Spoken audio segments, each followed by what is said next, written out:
Hi friend, welcome to my YouTube channel जिसका नाम है सहज स्टडीज़। ਇਹ ਚੈਨਲ ਮੈਂ ਖਾਸ ਤੌਰ ਤੇ ਪੰਜਾਬੀ ਵਿਸ਼ੇ ਦੀ ਪੜ੍ਹਾਈ ਕਰਨ ਵਾਲੇ ਬੱਚਿਆਂ ਦੀ ਮਦਦ ਲਈ ਬਣਾਇਆ ਹੈ। ਜਿਹੜੇ ਬੱਚੇ ਆਪਣੇ ਐਗਜ਼ਾਮ ਦੀ ਤਿਆਰੀ ਕਰ ਰਹੇ ਹਨ ਉਹ ਇੱਥੇ ਆ ਕੇ ਆਪਣੇ ਐਗਜ਼ਾਮ ਦੀ ਤਿਆਰੀ ਕਰ ਸਕਦੇ ਨੇ। ਇਸ ਚੈਨਲ ਉੱਪਰ ਸਿਰਫ ਪੰਜਾਬੀ ਵਿਸ਼ੇ ਨਾਲ ਸੰਬੰਧਿਤ ਹੀ ਤਿਆਰੀ ਕਰਵਾਈ ਜਾਏਗੀ।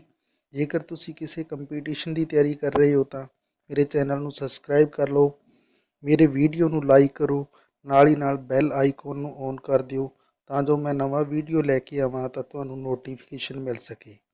ਮੇਰੇ ਵੀਡੀਓ 'ਤੇ ਸੁਝਾਅ ਵੀ ਦਿਓ ਕਿ ਤੁਹਾਨੂੰ ਵੀਡੀਓ ਕਿਸ ਤਰ੍ਹਾਂ ਦਾ ਲੱਗਾ। ਜੇਕਰ ਤੁਹਾਨੂੰ ਪੰਜਾਬੀ ਦੇ ਕਿਸੇ ਹੋਰ ਟੌਪਿਕ 'ਤੇ ਵੀਡੀਓ ਦੀ ਲੋੜ ਹੈ ਤਾਂ ਵੀ ਮੈਨੂੰ ਕਮੈਂਟ ਕਰਕੇ ਜ਼ਰੂਰ ਦੱਸਿਓ। ਆਪਣੇ ਦੋਸਤਾਂ ਨਾਲ ਇਸ ਵੀਡੀਓ ਨੂੰ ਜ਼ਰੂਰ ਸ਼ੇਅਰ ਕਰੋ। ਮੈਂ ਤੁਹਾਨੂੰ ਇੱਥੇ ਪੰਜਾਬੀ ਵਿਸ਼ੇ ਨਾਲ ਜੁੜੀ ਪ੍ਰੀਖਿਆ ਯੋਗ ਹਰ ਵੀਡੀਓ ਪ੍ਰੋਵਾਈਡ ਕਰਵਾਵਾਂਗਾ। ਨਮਸਕਾਰ ਦੋਸਤੋ, ਪੰਜਾਬੀ ਭਾਸ਼ਾ ਦਾ ਸਿੱਖਿਆ ਸ਼ਾਸਤਰ ਦੇ ਅੰਦਰ ਅੱਜ ਮੈਂ ਪੁਆਇੰਟ ਤੇ ਨਾਲ ਹੀ ਨਾਲ ਆਬਜੈਕਟਿਵ ਟਾਈਪ ਕੁਐਸਚਨ ਆਨਸਰ ਲੈ ਕੇ ਹਾਜ਼ਰ ਹੋਇਆ। ਇਹ ਖਾਸ ਤੌਰ ਤੇ ਰੀਟ ਦੀ ਤਿਆਰੀ ਦੇ ਲਈ ਹੈ। ਇਸ ਦੇ ਨਾਲ ਨਾਲ ਪੀਐਸ ਟੈਟ, ਸੀ ਟੈਟ ਤੇ ਐਚ ਟੈਟ ਦੇ ਅੰਦਰ ਵੀ ਪੰਜਾਬੀ ਦੀ ਪੈਡਾਗੋਜੀ ਤੋਂ ਸੰਬੰਧਿਤ ਜੋ ਵੀ ਸਿਲੇਬਸ ਹੈ ਉਹ ਇਸ ਕਲਾਸ ਦੇ ਅੰਦਰ ਆਪ ਨੂੰ ਮਿਲੇਗਾ। ਇਸ ਕਲਾਸ ਨੂੰ ਥੋੜਾ ਆਪਾਂ ਫਾਸਟਲੀ ਪੜ੍ਹਦੇ ਜਾਵਾਂਗੇ। ਇਹ ਅਭਿਆਸ ਦੇ ਤੌਰ ਤੇ ਹੈ। ਵਿਦਿਆਰਥੀਆਂ ਲਈ ਮੇਰੀ ਗੁਜ਼ਾਰਿਸ਼ ਹੈ ਕਿ ਇਸ ਨੂੰ ਹੈਡਫੋਨ ਜਾਂ ਫਿਰ ਈਅਰਫੋਨ ਲਗਾ ਕੇ ਇਕਾਂਤ ਦੇ ਅੰਦਰ ਇਹਨਾਂ ਪ੍ਰਸ਼ਨਾਂ ਨੂੰ ਸੁਣ ਕੇ ਅਭਿਆਸ ਕਰ ਸਕਦੇ ਨੇ। ਤੇ ਸਿੱਖਣ ਦੇ ਲਈ ਐਸੇ ਚੈਨਲ ਦੇ ਉੱਪਰ ਪੰਜਾਬੀ ਭਾਸ਼ਾ ਦਾ ਸਿੱਖਿਆ ਸ਼ਾਸਤਰ ਨਾਮਕ ਟੌਪਿਕ ਦੇ ਅੰਦਰ ਆਪ ਨੂੰ ਸਾਰੇ ਵੀਡੀਓਜ਼ ਇਹ ਸਮਝਾਏ ਹੋਏ ਨੇ, ਉੱਥੇ ਜਾ ਕੇ ਤੁਸੀਂ ਸਮਝ ਸਕਦੇ ਹੋ। ਤਾਂ ਆਓ ਸਾਥੀਓ, ਰੀਟ ਦੇ ਲਈ ਪੰਜਾਬੀ ਦੀ ਪੈਡਾਗੋਜੀ ਯਾਨੀ ਪੰਜਾਬੀ ਭਾਸ਼ਾ ਦੇ ਵਿਕਾਸ ਦਾ ਸਿੱਖਿਆ ਸ਼ਾਸਤਰ ਦਾ ਟੌਪਿਕ ਅੱਜ ਆਪਾਂ ਸ਼ੁਰੂ ਕਰੀਏ। ਸਭ ਤੋਂ ਪਹਿਲਾਂ ਸਾਥੀਓ ਅੱਜ ਆਪਾਂ ਦੇਖਣਾ ਪੰਜਾਬੀ ਭਾਸ਼ਾ ਦੇ ਵਿਕਾਸ ਦਾ ਸਿੱਖਿਆ ਸ਼ਾਸਤਰ ਦੇ ਅੰਦਰ ਦੇਖਾਂਗੇ। ਸਭ ਤੋਂ ਪਹਿਲੇ ਆਪਾਂ ਪੁਆਇੰਟ ਕਿ ਕਿੰਨਾ ਪੁਆਇੰਟਾਂ ਦੇ ਅਕੋਰਡਿੰਗ ਆਪਾਂ ਪ੍ਰਸ਼ਨ ਅੱਜ ਦੇਖਣੇ ਨੇ। ਸਭ ਤੋਂ ਪਹਿਲਾਂ ਦੇਖਣਾ ਹੈ ਸਿੱਖਣ ਦੇ ਸਿਧਾਂਤ ਦੇ ਬਾਰੇ, ਫਿਰ ਸਿੱਖਣ ਦੀਆਂ ਵਿਸ਼ੇਸ਼ਤਾਵਾਂ ਦੇ ਬਾਰੇ ਵੀ ਪ੍ਰਸ਼ਨ ਦੇਖਾਂਗੇ, ਜਿਹਦੇ ਅੰਦਰ ਆ ਜਾਂਦਾ ਵਿਵਹਾਰ ਵਿੱਚ ਪਰਿਵਰਤਨ, ਮਨੁੱਖੀ ਪ੍ਰਵਿਰਤੀ, ਨਿਰੰਤਰ ਚੱਲਣ ਵਾਲੀ ਪ੍ਰਕਿਰਿਆ, ਮਾਨਸਿਕ ਯੋਗਤਾਵਾਂ ਦੀ ਪ੍ਰਕਿਰਿਆ, ਤਾਲਮੇਲ ਦੀ ਪ੍ਰਕਿਰਿਆ। ਇਹ ਸਭ ਸਿੱਖਣ ਦੀਆਂ ਵਿਸ਼ੇਸ਼ਤਾਵਾਂ ਨੇ ਸਾਥੀਓ।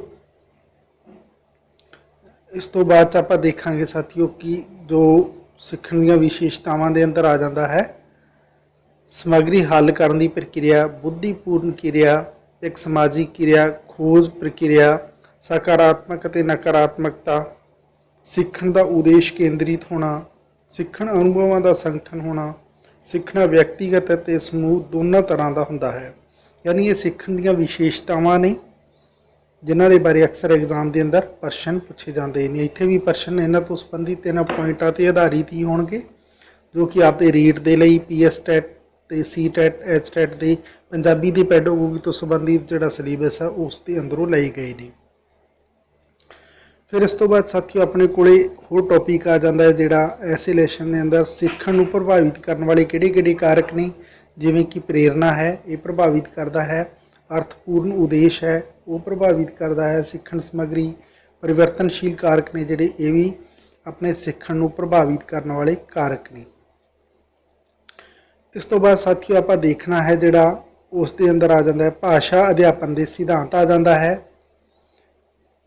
ਮਾਤ ਭਾਸ਼ਾ ਦੀ ਲੋੜ ਅਤੇ ਮਹੱਤਤਾ, ਇਹਦੇ ਅੰਦਰ ਕੁਝ ਗੱਲਾਂ ਆ ਜਾਂਦੀਆਂ ਨੇ ਜਿਵੇਂ ਭਾਸ਼ਾ ਦਾ ਲਿਖਤੀ ਰੂਪ ਸਿੱਖਣ ਦੀ ਲੋੜ, ਦੂਸਰੀਆਂ ਭਾਸ਼ਾਵਾਂ ਦੇ ਗਿਆਨ ਦੀ ਲੋੜ, ਵੱਖ-ਵੱਖ ਕਲਾਵਾਂ ਅਤੇ ਵਿਸ਼ਿਆਂ ਦੀ ਲੋੜ, ਸਪਸ਼ਟ ਤੱਥਾਂ ਦਾ ਪ੍ਰਗਟਾਵਾ ਅਤੇ ਸਰਵਪੱਖੀ ਵਿਕਾਸ। ਇਹ ਕੁਝ ਕੁ ਗੱਲਾਂ ਆ ਜਾਂਦੀਆਂ ਨੇ ਜਿਨ੍ਹਾਂ ਦੇ ਆਧਾਰ 'ਤੇ ਆਪਾਂ ਮਾਤ ਭਾਸ਼ਾ ਦੀ ਲੋੜ ਤੇ ਉਸ ਦੀ ਮਹੱਤਤਾ ਨੂੰ ਸਮਝਦੇ ਹਾਂ। ਇਸ ਦੇ ਨਾਲ ਨਾਲ ਸਾਥੀਓ ਇੱਕ ਪੁਆਇੰਟ ਆਪਣਾ ਐਸੇ ਲੈਸਨ ਦੇ ਅੰਦਰ ਹੋ ਰਿਹਾ ਭਾਸ਼ਾ ਦੇ ਸਧਾਰਨ ਸਿਧਾਂਤ। ਤੇ ਸਧਾਰਨ ਸਿਧਾਂਤ ਦੇ ਅੰਦਰ ਆਪਾਂ ਸਾਥੀਓ ਦੇਖਣਾ ਸਭ ਤੋਂ ਪਹਿਲਾਂ ਜਿਹੜਾ ਆ ਜਾਂਦਾ ਹੈ ਉਹ ਆ ਜਾਂਦਾ ਹੈ ਸੁਭਾਵਿਕਤਾ ਦਾ ਸਿਧਾਂਤ। ਸੁਭਾਵਿਕਤਾ ਦਾ ਸਿਧਾਂਤ ਦਾ ਸਾਥੀਓ ਇੱਕ ਕਰਮ ਯਾਦ ਰੱਖਣ ਵਾਲੀ ਚੀਜ਼ ਹੈ, ਬਹੁਤ ਵਾਰ ਐਗਜ਼ਾਮ ਦੇ ਅੰਦਰ ਪੁੱਛਿਆ ਗਿਆ ਹੈ। ਸਭ ਤੋਂ ਪਹਿਲਾਂ ਸੁਣਨਾ ਆਉਂਦਾ ਹੈ, ਫਿਰ ਬੋਲਣਾ ਜਾਂ ਫਿਰ ਸਮਝਣਾ ਆਉਂਦਾ ਹੈ, ਫਿਰ ਪੜ੍ਹਨਾ ਆਉਂਦਾ ਹੈ ਤੇ ਅੰਤ ਦੇ ਅੰਦਰ ਲਿਖਣਾ ਆਉਂਦਾ ਹੈ। ਯਾਨੀ ਸੁਣਨਾ, ਬੋਲਣਾ, ਪੜ੍ਹਨਾ ਤੇ ਲਿਖਣਾ ਆ ਜਾਂਦਾ ਹੈ। ਫਿਰ ਰੁਚੀ ਦਾ ਸਿਧਾਂਤ, ਯਤਨ ਦਾ ਸਿਧਾਂਤ, ਕਿਰਿਆਸ਼ੀਲਤਾ ਦਾ ਸਿਧਾਂਤ, ਅਭਿਪ੍ਰੇਰਣਾ ਦਾ ਸਿਧਾਂਤ, ਸੁਮੇਲਤਾ ਦਾ ਸਿਧਾਂਤ, ਬਾਲ ਕੇਂਦਰਿਤ ਦਾ ਸਿਧਾਂਤ। ਇਹ ਬਾਲ ਕੇਂਦਰਿਤ ਦਾ ਸਿਧਾਂਤ ਹੈ ਸਾਥੀਓ। पहला मौखिक, फिर लिखत का सिद्धांत, अनुकरण का सिद्धांत, अभ्यास का सिद्धांत, व्यक्तिगत भिन्नता का सिद्धांत, चोण का सिद्धांत और अनुपात के क्रम का सिद्धांत। ये अनुपात के क्रम का सिद्धांत है साथियों, इसमें इस तरीके नाल समझना है। इस तो बाद आ जाते हैं सिक्ख्या के कुछ सूत्र आ जाते हैं इस लेसन के अंदर, जिस तो संबंधित आप प्रश्न देखने नहीं अज। सिक्ख्या के सूत्रों के अंदर आ जाता है ज्ञात तो अज्ञात के वल, सौख तो औख के वल, विशेष तो सधारण के वल, अनिश्चित तो निश्चित के वल, मूर्त तो अमूर्त के वल, पूर्ण तो अंश के वल, आगमन तो निगमन के वल, विश्लेषण तो संश्लेषण के वल, मनोविज्ञान तो तार्किक वल, तो अनुभव तो तर्क के वल। साथियों ये सारे जिन्ने भी टॉपिक अज आप देखे ने, इन्हों का विस्तृत अध्ययन चैनल की प्लेलिस्ट के अंदर आपको पंजाबी सिक्ख्या का शास्त्र नामक टॉपिक के अंदर मिल जाएगा, उत्थे जाके तुसी समझ सकते हो। तो आओ साथियों आप इस तो संबंधित हम प्रश्नों का अभ्यास शुरू करिए। अज ये विकल्प रूपी प्रश्न ने अपने को, इसके अंदर आपको 4 विकल्प मिलणगे, एक सही होएगा। आप इन्हां दी प्रैक्टिस करते जावांगे। सब तो पहले प्रश्न आ जाता है, मनुख जाति के विकास का एक मुख्य कारण की है। तो साथियों मनुख जाति के विकास का मुख्य कारण के अंदर अपने को विकल्प है पढ़ना, लिखना, नकल करना या फिर सीखना। तो साथियों मनुख जाति के विकास का मुख्य कारण है सीखना। फिर अपने को दूसरा प्रश्न आ जाता है साथियों, प्रश्न नंबर 2 है,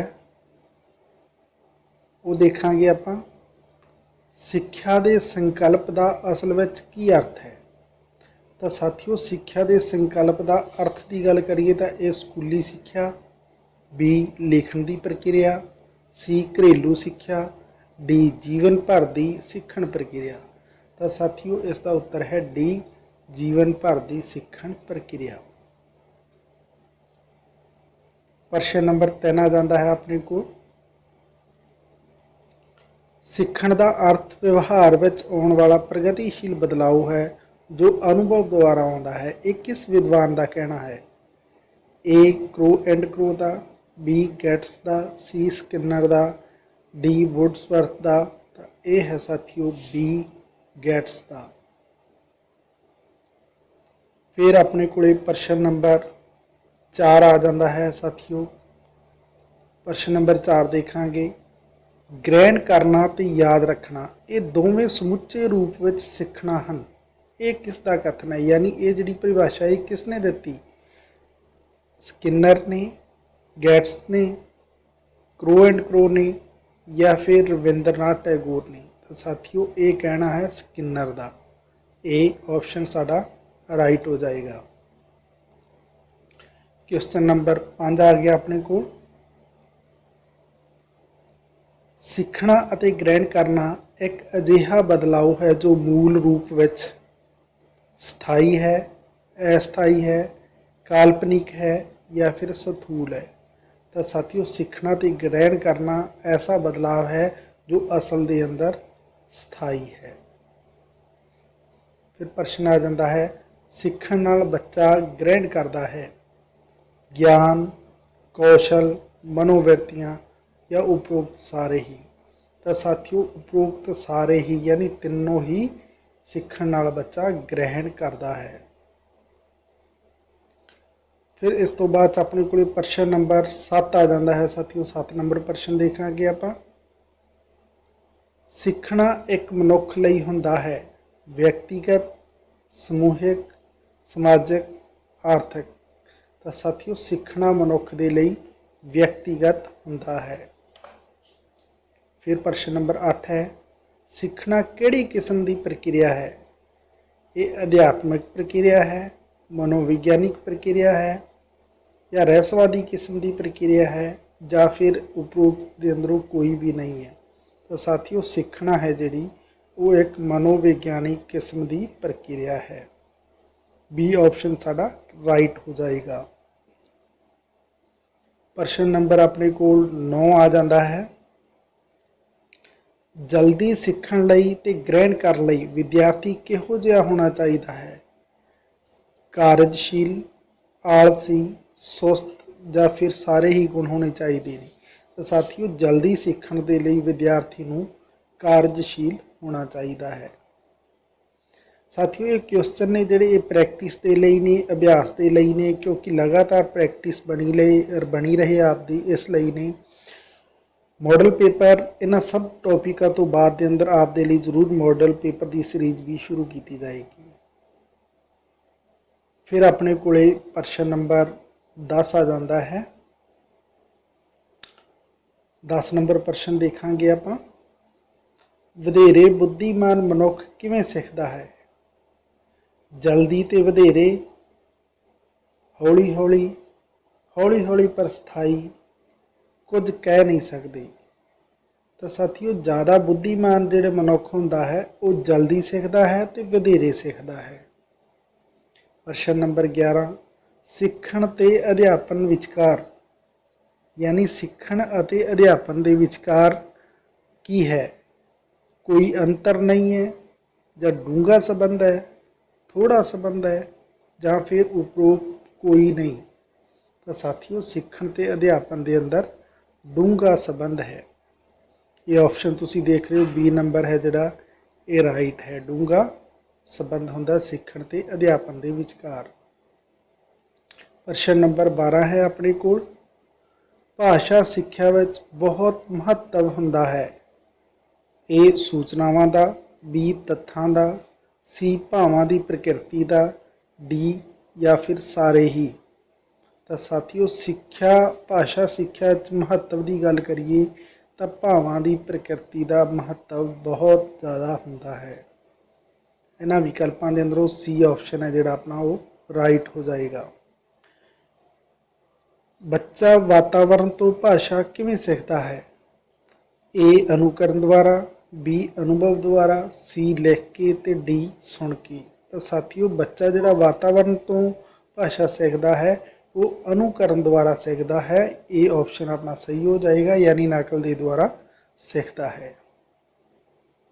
फिर 14 नंबर प्रश्न आ जाता अपने को, भाषा सीखना बच्चे की किहड़ी प्रवृत्ति है?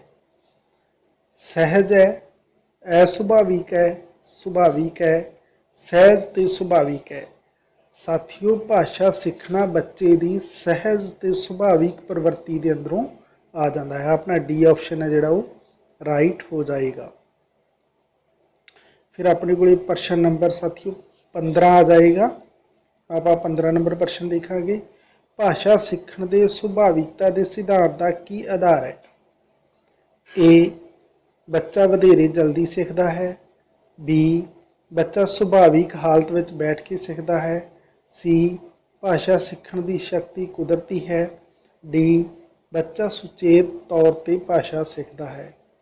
तो साथियों ये अंदर आ जाएगा सी ऑप्शन, भाषा सीखण की शक्ति कुदरती हुंदी है। ये दरअसल सुभाविकता के सिद्धांत के अंदर है। इस गल नूं भी नोट करना है, भाषा सीखण के किहड़े सिद्धांत के अंदर भाषा सीखण की शक्ति है जिहड़ी कुदरती मनी गई है?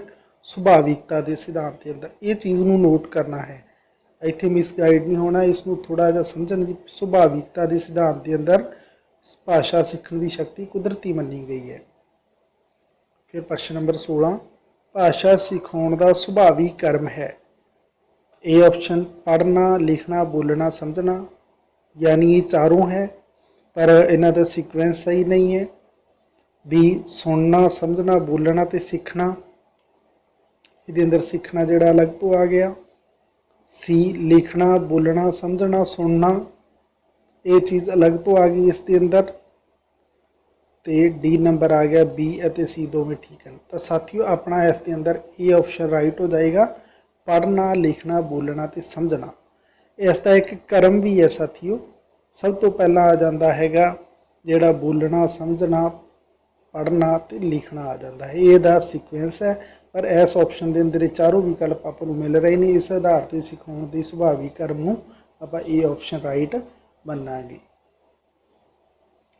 फिर इस तो बाद अपने को क्वेश्चन नंबर आ जाएगा 17 नंबर प्रश्न देखांगे आपां, भाषा पाठ समग्री ते उस दियां अध्यापन पद्धतियां दी चोण दा आधार होना चाहिए है? ए अध्यापक दा पढ़ाउण दा ढंग, बी स्कूल की समर्था, सी पाठ पुस्तकां, डी बच्चों की रुचि, रुझान और जरूरतां?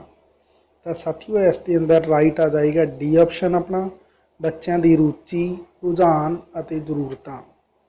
ਇਹ ਭਾਸ਼ਾ, ਪਾਠ ਸਮੱਗਰੀ ਤੇ ਉਸ ਦੀਆਂ ਅਧਿਆਪਨ ਪੱਧਤੀਆਂ ਦੀ ਚੋਣ ਦਾ ਆਧਾਰ ਹੁੰਦਾ ਹੈ। ਫਿਰ ਇਸ ਤੋਂ ਬਾਅਦ ਆਪਣੇ ਕੋਲ ਪ੍ਰਸ਼ਨ ਨੰਬਰ 18 ਆ ਜਾਏਗਾ। ਦਿਮਾਗ ਦੀ ਕਿਰਿਆ ਕੇਵਲ ਸਰੀਰ ਦੇ ਅੰਗਾਂ ਦੇ ਉਚਿਤ ਅਭਿਆਸ ਅਤੇ ਸਿਖਲਾਈ ਦੁਆਰਾ ਹੀ ਪ੍ਰਾਪਤ ਕੀਤੀ ਜਾ ਸਕਦੀ ਹੈ।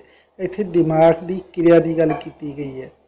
ਦਿਮਾਗ ਦੀ ਕਿਰਿਆ ਕੇਵਲ ਸਰੀਰ ਦੇ ਅੰਗਾਂ ਦੇ ਉਚਿਤ ਅਭਿਆਸ ਯਾਨੀ ਜਿਹੜਾ ਸਹੀ ਤਰੀਕਾ ਹੈ ਪ੍ਰੈਕਟਿਸ ਕਰਨ ਦਾ, ਸਿਖਲਾਈ ਦੁਆਰਾ ਹੀ ਕੀਤੀ ਜਾ ਸਕਦੀ। ਇਹ ਗੱਲ ਕਿਹੜੇ ਵਿਦਵਾਨ ਨੇ ਕਹੀ ਸੀ? ਤਾਂ ਸਾਥੀਓ ਇਹ ਗੱਲ ਕਹੀ ਸੀ ਮਹਾਤਮਾ ਗਾਂਧੀ ਨੇ, ਗੈਟਸ ਨੇ, ਰੂਸੋ ਨੇ, ਕ੍ਰੋ ਐਂਡ ਕ੍ਰੋ ਨੇ। ਤਾਂ ਇਹ ਗੱਲ ਕਹਿਣ ਵਾਲਾ ਸੀ ਵਿਦਵਾਨ ਸਾਥੀਓ ਮਹਾਤਮਾ ਗਾਂਧੀ, ਯਾਨੀ ਉਪਰੋਕਤ ਕਥਨ ਹੈ ਜਿਹੜਾ ਇਹ ਮਹਾਤਮਾ ਗਾਂਧੀ ਜੀ ਦਾ ਹੈ। ਫਿਰ ਆਪਣੇ ਕੋਲੇ ਪ੍ਰਸ਼ਨ ਨੰਬਰ 19 ਆ ਜਾਂਦਾ ਹੈ ਸਾਥੀਓ। 19 ਨੰਬਰ ਪ੍ਰਸ਼ਨ ਦੇਖਾਂਗੇ ਆਪਾਂ। ਅਭਿਪ੍ਰੇਰਨਾ ਬੱਚੇ ਵਿੱਚ ਪੈਦਾ ਕਰਦੀ ਹੈ ਆਲਸ, ਕਿਰਿਆਸ਼ੀਲਤਾ, ਅਕਾਊਪਣ ਜਾਂ ਨਿਰਾਸ਼ਤਾ। ਤਾਂ ਸਾਥੀਓ ਅਭਿਪ੍ਰੇਰਨਾ ਹੈ ਜਿਹੜੀ ਉਹ ਬੱਚੇ ਦੇ ਅੰਦਰ ਕਿਰਿਆਸ਼ੀਲਤਾ ਯਾਨੀ ਬੱਚਾ ਪ੍ਰੇਰਿਤ ਹੋ ਕੇ ਐਕਟੀਵਿਟੀ ਕਰਦਾ ਹੈ, ਫਿਰ ਉਸ ਨੂੰ ਸਿੱਖ ਜਾਂਦਾ ਹੈ ਐਕਟੀਵਿਟੀ ਕਰਨ ਦੇ ਨਾਲ, ਯਾਨੀ ਕਿਰਿਆਸ਼ੀਲਤਾ ਪੈਦਾ ਕਰਦੀ ਹੈ। ਪ੍ਰਸ਼ਨ ਨੰਬਰ ਆਪਾਂ 20 ਦੇਖਾਂਗੇ। ਭਾਸ਼ਾ ਦੇ ਬੋਲਚਾਲ ਦੇ ਸਿਧਾਂਤ ਤੋਂ ਕੀ ਭਾਵ ਹੈ? ਇਹ ਨੰਬਰ ਬੱਚਾ ਉੱਚੀ ਬੋਲ ਕੇ ਪਾਠ ਯਾਦ ਕਰੇ, ਬੀ ਅਧਿਆਪਕ ਬੋਲ ਬੋਲ ਕੇ ਪੜ੍ਹਾਵੇ, ਸੀ ਬੱਚੇ ਨੂੰ ਬੋਲਣ ਦੇ ਵੱਧ ਤੋਂ ਵੱਧ ਮੌਕੇ ਦਿੱਤੇ ਜਾਣ, ਡੀ ਸਾਰੀ ਜਮਾਤ ਦੇ ਵਿਦਿਆਰਥੀ ਆਪਸ ਵਿੱਚ ਗੱਲਬਾਤ ਕਰਨ। ਤਾਂ ਸਾਥੀਓ ਇਹਦਾ ਰਾਈਟ ਆਪਸ਼ਨ ਹੋ ਜਾਏਗਾ ਸੀ, ਬੱਚੇ ਨੂੰ ਬੋਲਣ ਦੇ ਵੱਧ ਤੋਂ ਵੱਧ ਮੌਕੇ ਦਿੱਤੇ ਜਾਣ। ਫਿਰ ਇਸ ਤੋਂ ਬਾਅਦ ਆਪਣੇ ਕੋਲ ਕੁਐਸਚਨ ਨੰਬਰ 21 ਆ ਜਾਂਦਾ ਹੈ ਸਾਥੀਓ। 21 ਨੰਬਰ ਪ੍ਰਸ਼ਨ ਦੇਖਾਂਗੇ ਆਪਾਂ। ਵਿਦਿਆਰਥੀ ਨੇ ਕੁਰਸੀ ਉੱਤੇ ਲੇਖ ਲਿਖਿਆ ਹੈ, ਇਸ ਦੇ ਆਧਾਰ ਤੇ ਮੇਜ਼ ਤੇ ਲੇਖ ਲਿਖਣ ਲਈ ਕਿਹੜਾ ਭਾਸ਼ਾ ਸੂਤਰ ਵਰਤੋਂ ਵਿੱਚ ਆਏਗਾ? ਸੌਖ ਤੋਂ ਔਖ ਦੇ ਵੱਲ, ਆਗਮਨ ਤੋਂ ਨਿਗਮਨ ਦੇ ਵੱਲ, ਅਨਿਸ਼ਚਿਤ ਤੋਂ ਨਿਸ਼ਚਿਤ ਦੇ ਵੱਲ, ਗਿਆਤ ਤੋਂ ਅਗਿਆਤ ਦੇ ਵੱਲ। ਤਾਂ ਇਹ ਆਏਗਾ ਸਾਥੀਓ ਗਿਆਤ ਤੋਂ ਅਗਿਆਤ ਦੇ ਵੱਲ। ਉਸਨੇ ਕੁਰਸੀ ਨੂੰ ਦੇਖਿਆ, ਉਸ ਦੇ ਉੱਪਰ ਫਿਰ ਆਪਣੇ ਵੱਲੋਂ ਜੋ ਲੇਖ ਲਿਖਿਆ, ਉਸ 'ਤੇ ਆਪਣੇ ਵਿਚਾਰ ਸੀ ਜਿਹੜੇ ਸੂਝ ਸੀ ਉਸ ਦਾ ਇਸਤੇਮਾਲ ਕੀਤਾ, ਗਿਆਤ ਤੋਂ ਅਗਿਆਤ ਹੋ ਗਿਆ। ਇਸ ਤੋਂ ਬਾਅਦ ਸਾਥੀਓ ਪ੍ਰਸ਼ਨ ਨੰਬਰ ਆ ਜਾਂਦਾ ਹੈ 22 ਨੰਬਰ ਕੁਐਸਚਨ ਦੇਖਾਂਗੇ ਆਪਾਂ। ਭਾਸ਼ਾ ਸਿੱਖਿਆ ਵਿੱਚ ਸਰਲ ਸ਼ਬਦਾਂ, ਵਾਕੰਸ਼ਾਂ ਤੇ ਵਾਕਾਂ ਆਦਿ ਨੂੰ ਪਹਿਲਾਂ ਪੜ੍ਹਾਉਣਾ ਚਾਹੀਦਾ ਹੈ, ਇਸ ਤੋਂ ਬਾਅਦ ਮਿਸ਼ਰੀ ਤੇ ਸੰਯੁਕਤ ਸ਼ਬਦ ਜਾਂ ਵਾਕ ਪੜ੍ਹਾਉਣੇ ਚਾਹੀਦੇ ਨੇ। ਇੱਥੇ ਕਿਹੜਾ ਸਿੱਖਿਆ ਸੂਤਰ ਭਾਸ਼ਾ ਦਾ ਸਿੱਖਿਆ ਸੂਤਰ ਆਏਗਾ? ਸੌਖ ਤੋਂ ਔਖ ਦੇ ਵੱਲ, ਸਧਾਰਨ ਤੋਂ ਵਿਸ਼ੇਸ਼ ਦੇ ਵੱਲ, ਅਨੁਭਵ ਤੋਂ ਤਰਕ ਦੇ ਵੱਲ, ਵਿਸ਼ਲੇਸ਼ਣ ਤੋਂ ਸੰਸਲੇਸ਼ਣ ਦੇ ਵੱਲ। ਤਾਂ ਇਹ ਸਾਥੀਓ ਕਿ ਪਹਿਲਾਂ ਸਰਲ ਸ਼ਬਦ ਪੜ੍ਹਾਓ, ਵਾਕੰਸ਼ ਪੜ੍ਹਾਓ, ਵਾਕ ਪੜ੍ਹਾਓ, ਉਸ ਤੋਂ ਬਾਅਦ ਮਿਸ਼ਰਿਤ ਤੇ ਸੰਯੁਕਤ ਵਾਕ ਪੜ੍ਹਾਉਣੇ ਚਾਹੀਦੇ ਨੇ। ਇਹ ਜਿਹੜਾ ਤਰੀਕਾ ਹੈ ਸਿੱਖਿਆ ਦਾ ਸੂਤਰ ਹੈ ਇਹ ਆ ਜਾਂਦਾ ਸੌਖ ਤੋਂ ਔਖ ਦੇ ਵੱਲ ਦਾ। ਫਿਰ ਆਪਣੇ ਕੋਲ ਇਸ ਤੋਂ ਬਾਅਦ ਪ੍ਰਸ਼ਨ ਨੰਬਰ 23 ਆ ਜਾਂਦਾ ਹੈ। 23 ਨੰਬਰ ਪ੍ਰਸ਼ਨ ਦੇਖਾਂਗੇ ਆਪਾਂ। ਭਾਸ਼ਾ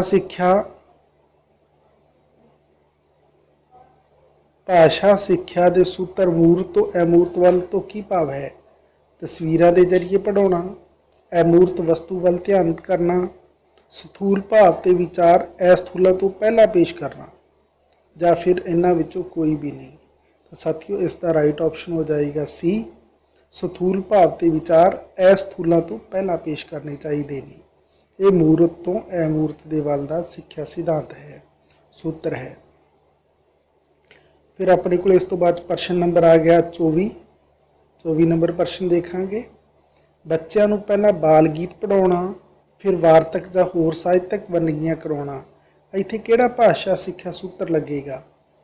ਗਿਆਤ ਤੋਂ ਅਗਿਆਤ ਦੇ ਵੱਲ, ਮਨੋਵਿਗਿਆਨ ਤੋਂ ਤਾਰਕਿਕ ਵੱਲ, ਸਧਾਰਨ ਤੋਂ ਵਿਸ਼ੇਸ਼ ਵੱਲ, ਜਾਂ ਇਹਨਾਂ ਵਿੱਚੋਂ ਕੋਈ ਵੀ ਨਹੀਂ। ਤਾਂ ਸਾਥੀਓ ਮਨੋਵਿਗਿਆਨ ਤੋਂ ਤਾਰਕਿਕ ਵੱਲ ਹੈ ਜਿਹੜਾ ਉਹ ਸਿੱਖਿਆ ਸੂਤਰ ਲੱਗੇਗਾ ਕਿ ਬੱਚਿਆਂ ਨੂੰ ਪਹਿਲਾਂ ਬਾਲ ਗੀਤ ਪੜ੍ਹਾਓ, ਫਿਰ ਵਾਰਤਕ ਜਾਂ ਹੋਰ ਸਾਹਿਤਕ ਵੰਨਗੀਆਂ ਪੜ੍ਹਾਉਣੀਆਂ ਚਾਹੀਦੀਆਂ ਨੇ। ਇਹ ਮਨੋਵਿਗਿਆਨ ਤੋਂ ਤਾਰਕਿਕ ਦੇ ਵੱਲ ਸਿੱਖਿਆ ਸੂਤਰ ਇਸਤੇਮਾਲ ਹੋਏਗਾ।